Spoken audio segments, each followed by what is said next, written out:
എല്ലാവർക്കും നമസ്കാരം. ഗ്യാസ് ഉണ്ടാവുന്ന സമയത്ത് പലർക്കും പല ഭാഗങ്ങളിലായിട്ട് ശരീരത്തിൻ്റെ വേദന അനുഭവപ്പെടുന്നതായിട്ട് പറയാറുണ്ട്. ചിലപ്പോൾ അത് ഉരുണ്ട് കയറി പുറത്തു കൂടെ വന്ന് കൊളത്തി പിടിക്കുന്നൊരവസ്ഥ, അല്ലെങ്കിൽ തലയ്ക്ക് ഗ്യാസ് കയറി എന്ന് പല പേഷ്യൻസും പറയാറുണ്ട്. ഇത് യഥാർത്ഥത്തിൽ എന്താണ്? അതുപോലെ ഹൈപ്പോ അസിഡിറ്റി, ഹൈപ്പർ അസിഡിറ്റി എന്നുള്ളത് നമ്മൾക്ക് എങ്ങനെ വീട്ടിലിരുന്നു കൊണ്ട് 2 സിമ്പിൾ ടെസ്റ്റുകൾ വഴി മനസ്സിലാക്കിയെടുക്കാം? എത്തരത്തിലുള്ള ഭക്ഷണങ്ങളാണ് ഹൈപ്പോ അസിഡിറ്റി ഉള്ളവരും ഹൈപ്പർ അസിഡിറ്റി ഉള്ളവരും കഴിക്കേണ്ടത് എന്നൊക്കെ നമുക്ക് ഈ വീഡിയോയിലൂടെ ഒന്ന് നോക്കാം. ഞാൻ doctor Shreya S Madhavan, doctor Basil's homeo hospital, Pandikkad, Malappuram ജില്ല.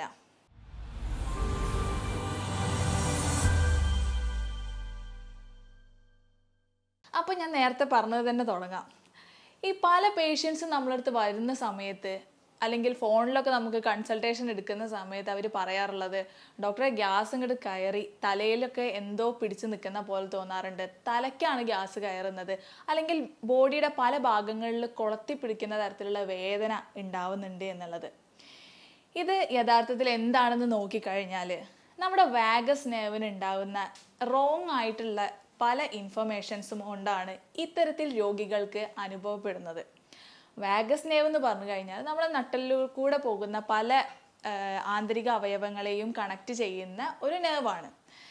ഈ ഗ്യാസ് ഉണ്ടാവുന്ന സമയത്ത് പലപ്പോഴും ഇതിൻ്റെ ഒരു പ്രഷറൊക്കെ കാരണം നമുക്ക് ഈ വാഗസ് നെർവിന് കറക്റ്റായിട്ടുള്ള ഇൻഫർമേഷൻ ആയിരിക്കില്ല പോകുന്നുണ്ടായിരിക്കുക. അത് പലപ്പോഴും ശരീരത്തിൻ്റെ പല ഭാഗങ്ങളിൽ വേദനയായിട്ട് അത് എക്സ്പ്രസ് ചെയ്യും. അപ്പോൾ ചിലർക്ക് ഈ തലവേദനയ്ക്കൊക്കെ, ഗ്യാസ് കയറി തലവേദന ഉണ്ടാകുന്ന സമയത്ത് അവരെ തലയിൽ ഒഴിഞ്ഞു കഴിഞ്ഞാലോ, അല്ലെങ്കിൽ ശരീരത്തിൻ്റെ എവിടെയെങ്കിലുമൊക്കെയാണ് അവർക്ക് പുറത്ത് ഒഴിഞ്ഞു കഴിഞ്ഞാലോ ഒക്കെ ജസ്റ്റ് ഏമ്പക്കമായിട്ട് പോകുന്നത് കാണാം. ഇത് ഇത്തരത്തിൽ റോങ് ആയിട്ടുള്ള ഇൻഫർമേഷൻ നമ്മുടെ ബ്രെയിനിക്ക് പോകുന്നത് കൊണ്ടാണ്. ഇതുകൊണ്ടാണ് നമ്മൾ പലപ്പോഴും വയറും ബ്രെയിനും തമ്മിൽ കണക്റ്റഡ് ആണ് എന്നുള്ളത് പറയുന്നതിൻ്റെ ഒരു പ്രധാന കാരണം. അല്ലാതെ ഈ ഗ്യാസ് അല്ലെങ്കിൽ എയർ ഉരുണ്ട് തലയിൽ കയറുകയോ അല്ലെങ്കിൽ ബോഡിയുടെ പല ഭാഗത്തേക്ക് പോകുന്നതോ കൊണ്ടല്ല ഇങ്ങനെ സംഭവിക്കുന്നത്.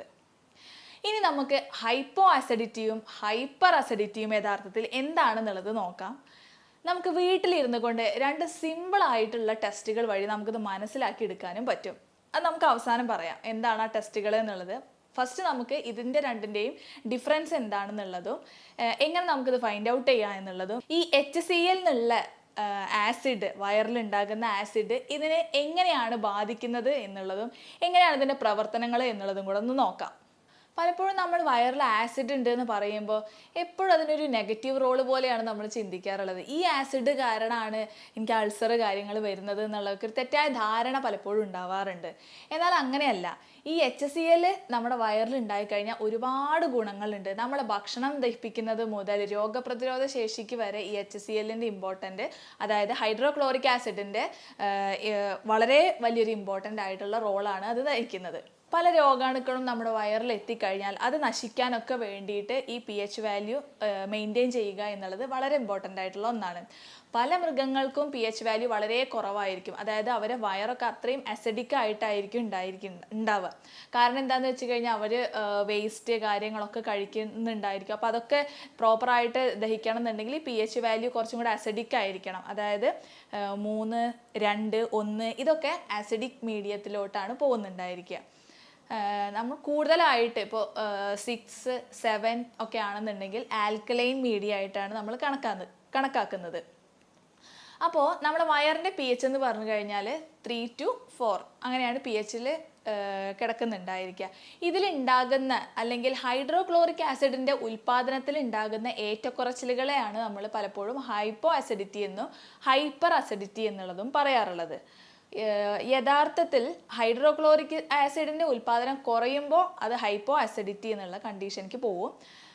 കൂടുതലായിട്ട് ആസിഡ് ഉൽപ്പാദനം നടക്കുകയാണെന്നുണ്ടെങ്കിലാണിത് ഹൈപ്പർ അസിഡിറ്റി എന്നുള്ള കണ്ടീഷനിലേക്ക് പോകുന്നത്.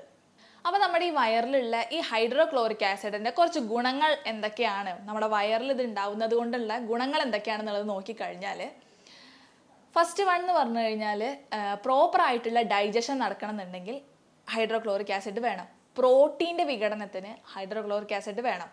കാൽഷ്യം, സിങ്ക്, മഗ്നീഷ്യം പോലുള്ള മിനറൽസ്, വൈറ്റമിൻസിൻ്റെ ഒക്കെ അബ്സോർപ്ഷനും കാര്യത്തിനും ഹൈഡ്രോക്ലോറിക് ആസിഡിൻ്റെ റോള് വളരെ വലുതാണ്.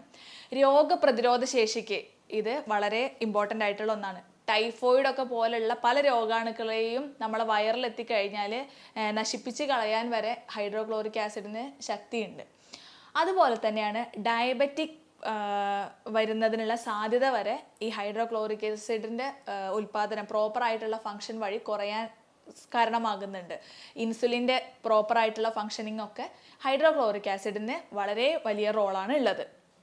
അപ്പോൾ ഇത്തരത്തിൽ വളരെ ഇമ്പോർട്ടൻ്റ് ആയിട്ടുള്ള റോളുള്ള ഹൈഡ്രോക്ലോറിക് ആസിഡിന് ഉൽപ്പാദനം കുറഞ്ഞു കഴിഞ്ഞാൽ നമുക്ക് നോർമലി ഉണ്ടാകുന്ന അസിഡിറ്റിക്ക് ഉണ്ടാകുന്ന അതേ സിംറ്റംസ് തന്നെയാണ് പൊതുവെ പേഷ്യൻസിന് കാണാറുള്ളത്. അതായത് നെഞ്ചരിച്ചിലുണ്ടായിരിക്കും, ഛർദ്ദിക്കാനുള്ള ടെൻഡൻസി, ഓക്കാനം, പുളിച്ചു തേട്ടൽ, ഇതൊക്കെ ഇതിൽ കാണാറുണ്ട്. ഈ GERD അതായത് ഗ്യാസ്ട്രോ ഈസോഫാജിയൽ റിഫ്ലക്സ് ഡിസീസ് എന്ന് പറയുന്ന അസുഖത്തിൻ്റെ മെയിൻ കാരണവും ഇത് തന്നെയാണ്. പ്രോപ്പറായിട്ട് നമ്മുടെ വയറിൽ ഹൈഡ്രോക്ലോറിക് ആസിഡിൻ്റെ ഉൽപ്പാദനം ഇല്ലാതിരിക്കുക, അല്ലെങ്കിൽ കറക്റ്റായിട്ടുള്ള pH മെയിൻറ്റെയിൻ ചെയ്യാതിരിക്കുക, അല്ലെങ്കിൽ കൂടുതലായിട്ട് ഹൈഡ്രോക്ലോറിക് ആസിഡിൻ്റെ ഉൽപ്പാദനമൊക്കെ ഇത്തരത്തിൽ GERD എന്നുള്ള അസുഖത്തിന് കാരണമാകുന്നുണ്ട്. അപ്പോൾ ഈ ഹൈപ്പോ അസിഡിറ്റി ഉണ്ടാവുന്ന കണ്ടീഷൻ, അതായത് ഹൈഡ്രോക്ലോറിക് ആസിഡ് നമ്മൾ കുറയുന്ന കണ്ടീഷന് യഥാർത്ഥത്തിൽ പറയുന്ന പേര് ഹൈപ്പോക്ലോറോഹൈഡ്രിയ എന്നുള്ളതാണ്. ഇത്തരത്തിൽ ഹൈഡ്രോക്ലോറിക് ആസിഡ് കുറഞ്ഞു കഴിഞ്ഞാൽ എന്തൊക്കെ കാരണങ്ങൾ കൊണ്ടാണ് ഇത് കുറയുന്നത് എന്നുള്ളത് നമുക്കൊന്ന് നോക്കാം. ഫസ്റ്റ് വൺ, വൈറ്റമിൻ ബിയുടെ ഡെഫിഷ്യൻസി ഇത്തരത്തിൽ ഹൈപ്പോക്ലോഹൈഡ്രിയ അല്ലെങ്കിൽ ഹൈഡ്രോക്ലോറിക് ആസിഡിൻ്റെ ഉൽപ്പാദനം കുറയാൻ കാരണമാകുന്നുണ്ട്. രണ്ടാമത്, മദ്യപാനം വലിയൊരു ഇമ്പോർട്ടൻ്റ് റോളാണ്. മൂന്നാമതായിട്ട്, ഓവറായിട്ട് സ്ട്രെസ് ഉള്ള ആൾക്കാർക്കും ഇത്തരത്തിൽ ഹൈഡ്രോക്ലോഹൈഡ്രിയ അല്ലെങ്കിൽ ഹൈഡ്രോക്ലോറിക് ആസിഡിൻ്റെ ഉൽപ്പാദനം കുറയുന്നതായിട്ട് കാണാറുണ്ട്. ഉറക്കക്കുറവ് ഇതിലൊരു പ്രധാന കാരണമാണ്. പിന്നെ മറ്റൊന്ന്, ഹൈപ്പോതൈറോയിഡിസം ഇത്തരത്തിൽ അസുഖത്തിന് കാരണമുണ്ടാക്കുന്നുണ്ട്. അതുപോലെ തന്നെയാണ് അമിതമായിട്ടുള്ള പ്രോട്ടീൻ്റെ ഇൻടേക്ക് ഹൈഡ്രോക്ലോറിക് ആസിഡിൻ്റെ ഉൽപ്പാദനം കുറയ്ക്കുന്നുണ്ട്. മൂന്നാമതായിട്ട്, നമ്മുടെ വയറിൽ പലപ്പോഴും പല സർജറികളും ചെയ്യുന്നതിൻ്റെ ഭാഗമായിട്ടും ഇത്തരത്തിൽ ഉണ്ടാവാറുണ്ട്. വെയിറ്റ് ലോസിൻ്റെ ഒക്കെ ഭാഗമായിട്ട് വയറ് കട്ട് ചെയ്ത് ചുരുക്കുന്ന സർജറികളൊക്കെ ചെയ്യുന്ന സമയത്ത് ഇത്തരത്തിൽ ഹൈഡ്രോക്ലോറിക് ആസിഡിൻ്റെ ഉൽപ്പാദനം കുറയുന്നതായിട്ട് കാണാറുണ്ട്.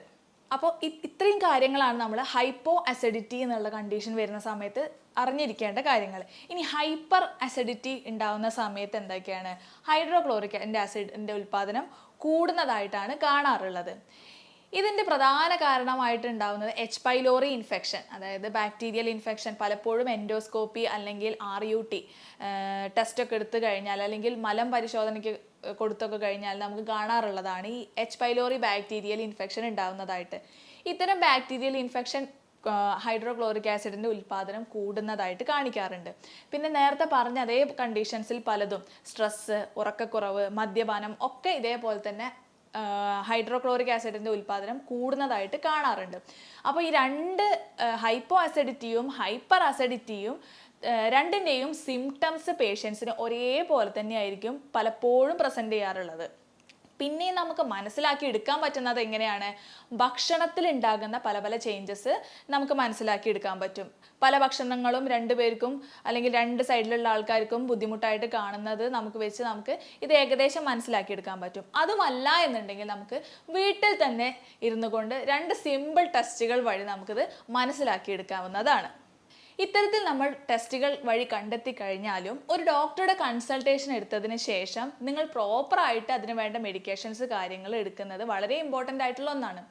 നമ്മൾക്കിവിടെ അതിന് പ്രോപ്പറായിട്ടുള്ള ട്രീറ്റ്മെൻറ്റ് കാര്യങ്ങൾ ലഭ്യമാണ്. ഓരോ വ്യക്തിയെയും നമ്മൾ ഡീറ്റെയിൽഡ് ആയിട്ട് എടുത്ത് പരിശോധിച്ചതിന് ശേഷം ആ വ്യക്തിയുടെ ശാരീരികവും മാനസികവുമായിട്ടുള്ള ഓരോ ലക്ഷണങ്ങളും കണക്കിലെടുത്തിട്ടായിരിക്കും ട്രീറ്റ്മെൻറ്റ് മുന്നോട്ട് പോകുന്നുണ്ടായിരിക്കുക. ഈ ലക്ഷണങ്ങൾ നമ്മൾ എടുത്തതിന് ശേഷം റെപ്പട്രൈസേഷൻ ചെയ്ത് യൂറോപ്യൻ നിർമ്മിത സോഫ്റ്റ്വെയറിൻ്റെ സഹായത്തോടു കൂടിയായിരിക്കും ട്രീറ്റ്മെൻറ്റ് മുന്നോട്ട് പോകുന്നുണ്ടാകുക. അതുപോലെ തന്നെ ജർമ്മനിയിൽ നിന്നും ഇമ്പോർട്ട് ചെയ്തിട്ടുള്ള പൊട്ടൻറ്റൈസ്ഡ് ആയിട്ടുള്ള ഹോമിയോ മെഡിസിൻസ് ആണ് നമ്മൾ ട്രീറ്റ്മെൻറ്റിനായിട്ട് മെഡിസിൻ വഴി കൊടുക്കുന്നത്. അതുകൊണ്ട് തന്നെ വേറെ ശാരീരികവും മാനസികവുമായിട്ടുള്ള യാതൊരു ബുദ്ധിമുട്ടോ കാര്യങ്ങളോ ഇല്ലാതെ തന്നെ നമുക്ക് സിമ്പിളായി ഇത്തരത്തിലുള്ള ബുദ്ധിമുട്ടുകളെ റെഡ്യൂസ് ചെയ്ത് കൊണ്ടുവരാവുന്നതാണ്. ജീവിതശൈലി രോഗമായതുകൊണ്ട് തന്നെ കുറച്ച് ഭക്ഷണത്തിൽ റെഗുലേഷൻ കൂടെ നോക്കിക്കഴിഞ്ഞാൽ നമുക്ക് ഇതിൽ നിന്നും കംപ്ലീറ്റ് ആയിട്ട് ശാശ്വതമായിട്ട് പരിഹാരം കണ്ടെത്താവുന്നതാണ്. അപ്പോൾ നമുക്കിനി വീട്ടിലിരുന്നു കൊണ്ട് 2 ടെസ്റ്റുകൾ ഞാൻ പറഞ്ഞു, അത് ഏതൊക്കെയാണെന്നുള്ളത് നമുക്കൊന്ന് നോക്കാം. ഒന്നാമതായിട്ട് ബേക്കിംഗ് സോഡ ടെസ്റ്റാണ്. അതായത് നമ്മുടെ വീട്ടിൽ തന്നെയുള്ള പല ഭക്ഷണങ്ങളിലും നമ്മൾ യൂസ് ചെയ്യുന്ന ബേക്കിംഗ് സോഡ ഒരു 1/4 ടീസ്പൂൺ എടുത്തതിന് ശേഷം ഒരു 100 ml വെള്ളത്തിൽ ഇത് നന്നായിട്ട് മിക്സ് ചെയ്യാം. അത് എംപ്റ്റി സ്റ്റൊമക്കിൽ അത് കുടിക്കാം. അതിനുശേഷം കറക്റ്റ് ഒരു 4 to 5 മിനിറ്റ്സ് കഴിഞ്ഞതിന് ശേഷം നിങ്ങൾക്ക് ഏമ്പക്കമായിട്ട് അത് പുറത്ത് വരുന്നുണ്ട് എന്നുണ്ടെങ്കിൽ ഹൈഡ്രോക്ലോറിക് ആസിഡിൻ്റെ ഉൽപ്പാദനം പ്രോപ്പറായിട്ട് നടക്കുന്നുണ്ട് എന്നുള്ളതാണ് ഇതിൽ ഫൈൻഡ് ഔട്ട് ചെയ്യാവുന്നത്. ഹൈപ്പോ അസിഡിറ്റി ഉള്ള ആൾക്കാരാണെന്നുണ്ടെങ്കിൽ, ഹൈഡ്രോക്ലോറിക് ആസിഡിൻ്റെ ഉൽപ്പാദനം കുറവാണെന്നുണ്ടെങ്കിൽ അവർക്ക് പ്രത്യേകിച്ച് യാതൊരു ഏമ്പക്കോ കാര്യങ്ങളോ അല്ലെങ്കിൽ ഈ ബേർപ്പിംഗ് ഒന്നും ഉണ്ടായിരിക്കുന്നുണ്ടാവില്ല. മറിച്ച് ഹൈപ്പർ അസിഡിറ്റി ആണ് എന്നുണ്ടെങ്കിൽ അവർക്ക് വയറിൽ വളരെയധികം ബുദ്ധിമുട്ടുകൾ കൂടുന്നതായിട്ട് കാണാറുണ്ട്. ഇങ്ങനെയാണ് നമുക്ക് വീട്ടിലിരുന്നിട്ടുള്ള ഫസ്റ്റ് ടെസ്റ്റിൽ നിന്ന് നമുക്ക് മനസ്സിലാക്കാവുന്നത്. ഇനി രണ്ടാമത്തെ ടെസ്റ്റ് ഏതാന്ന് നോക്കിക്കഴിഞ്ഞാൽ ആപ്പിൾ സിഡർ വിനാഗിരി വെച്ചിട്ടുള്ള ടെസ്റ്റാണ്.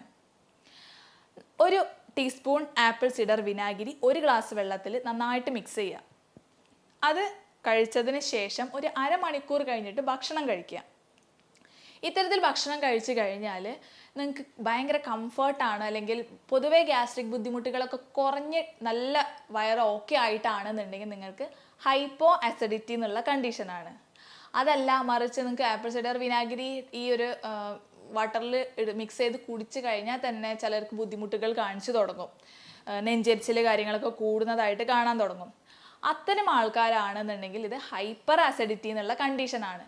കാരണം ഈ ആപ്പിൾ സിഡർ വിനാഗിരി അസിഡിക് മീഡിയ ആണ്, അത് എത്തിക്കഴിഞ്ഞാൽ അവർക്ക് ബുദ്ധിമുട്ടുകൾ കുറച്ച് കൂടുതലായിട്ടാണ് കാണാറുള്ളത്. ഇങ്ങനെ ഈ 2 ടെസ്റ്റ് വഴി നമുക്കത് ഫൈൻഡ് ഔട്ട് ചെയ്യാൻ പറ്റും ഏതാണ് നിങ്ങളുടെ കണ്ടീഷൻ എന്നുള്ളത്. പിന്നെ ഞാൻ നേരത്തെ പറഞ്ഞല്ലോ, ഒന്നുകൂടെ കൺഫേം ചെയ്യാൻ വേണ്ടിയിട്ട് നിങ്ങൾ ഡോക്ടറുടെ അടുത്തൊന്ന് പോയി ഡീറ്റെയിൽഡ് ആയിട്ട് ടെസ്റ്റ് ചെയ്യുന്നതായിരിക്കും കുറച്ചുകൂടെ അനുയോജ്യം. ഇത്തരത്തിൽ ഹൈപ്പോ അസിഡിറ്റി ഉള്ള ആൾക്കാരും ഹൈപ്പർ അസിഡിറ്റി ഉള്ള ആൾക്കാർക്കും കഴിക്കാവുന്ന ഭക്ഷണങ്ങൾ ഏതൊക്കെയാണെന്നുള്ളതും കൂടെ നമുക്കൊന്ന് നോക്കാം. ഹൈപ്പോ അസിഡിറ്റി ഉള്ള ആൾക്കാർ കുറച്ചും കൂടെ അസിഡിക് മീഡിയം കൂടിയിട്ടുള്ള ഭക്ഷണങ്ങൾ കഴിക്കുന്നതായിരിക്കും കുറച്ചും കൂടെ ദഹനത്തിന് നല്ലത്. അതായത് പുളിയുള്ള ഭക്ഷണങ്ങൾ, ഓറഞ്ച്, മുസമ്പി, നാരങ്ങ, മോര്, ഇത്തരം ഭക്ഷണങ്ങളൊക്കെ, അതുപോലെ ആപ്പിൾ സിഡർ വിനാഗിരി അത് അവർക്ക് ഭക്ഷണത്തിൽ ഉൾപ്പെടുത്താവുന്നതാണ്.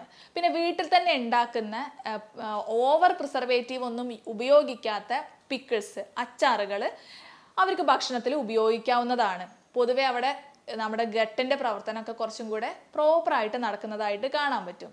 എന്നാൽ ഹൈപ്പർ അസിഡിറ്റി ഉള്ള ആൾക്കാരാണെന്നുണ്ടെങ്കിൽ ഇത്തരത്തിൽ അസിഡിക് മീഡിയം കൂടുതലുള്ള ഭക്ഷണം കഴിക്കാതിരിക്കുന്നതാണ് കുറച്ചുകൂടെ നല്ലത്. അവർക്ക് കഴിക്കാവുന്ന ഏറ്റവും നല്ല ഒന്നാണ് കുമ്പളങ്ങ, കുക്കുംബർ, അതായത് വെള്ളരിക്ക, വാട്ടർ മെലൺ. ഇത്തരത്തിൽ വാട്ടർ കണ്ടന്റ് കൂടുതലായിട്ടുള്ള ഫുഡ് ഐറ്റംസ് കൂടുതൽ ഇൻക്ലൂഡ് ചെയ്യുന്നതായിരിക്കും നല്ലതായിട്ടുണ്ടായിരിക്കുക. അതുപോലെ തന്നെ അവർക്ക് ഉപയോഗിക്കാവുന്നതാണ് ഒലീവ് ഓയിലും ഭക്ഷണത്തിൽ ഉപയോഗിക്കുന്നത് വളരെ നല്ലതൊന്നാണ്. അതുപോലെ തന്നെ ബ്രൊക്കോളി, സ്പിനാച്ച്, ലെറ്റ്യൂസ് പോലുള്ള ഭക്ഷണ വെജിറ്റബിൾസും കാര്യങ്ങളും ഈ ഹൈപ്പർ അസിഡിറ്റി ഉള്ള ആൾക്കാർക്ക് ഉപയോഗിക്കുന്നത് നല്ലതായിരിക്കും.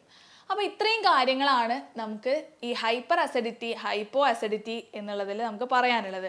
ഏകദേശം നിങ്ങൾക്ക് കാര്യങ്ങൾ വ്യക്തമായിട്ടുണ്ടായിരിക്കും എന്നുള്ളത് ഞാൻ വിചാരിക്കുന്നു. എന്തൊക്കെ ഭക്ഷണങ്ങളാണ് എന്നുള്ളതും ശ്രദ്ധിക്കുക.